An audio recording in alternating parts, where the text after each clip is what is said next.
என்னோட கருத்து ஒண்ணு இல்லைங்க. சிபிஐ சம்மன் கொடுக்குது, அவர் போய் ஒரு பதில சொல்லட்டும். அதுல ஏன் கருத்து என்ன இருக்கு? என்ன நடந்ததோ அவர் சொல்லட்டும்.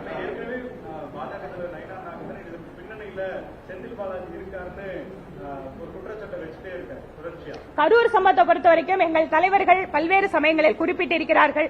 இதில் ஏதோ ஒரு சக்தி அங்க வந்து மக்களை அந்த கூட்டம் தொடர்பாக ஒரு விபத்தோ அல்லது வேற ஏதோ ஒரு சதியோ இருக்கின்றதோ அப்படிங்கிற சந்தேகம் எங்களுக்கு இருக்கிறதுங்கிறத நாங்க குறிப்பிடுறோம். அதனால அந்த சந்தேகத்துக்கு சிபிஐ விசாரணை கொடுத்திருக்கு. பாப்போம்.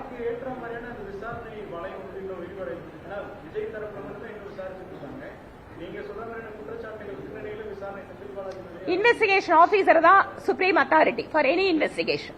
சப்போஸ் இன்வெஸ்டிகேட் பண்ணக்கூடிய அபிஷியல்ஸ் இதுல வந்து இன்னும் கூட நிறைய பேர்த்தோட பங்கு இருக்கு, கருத்து இருக்கு, இல்ல அவங்களை விசாரிக்கணும்னா அவங்க அதை பண்ணுவாங்க. அதுக்கும் பிஜேபிக்கு சம்பந்தம் இல்ல.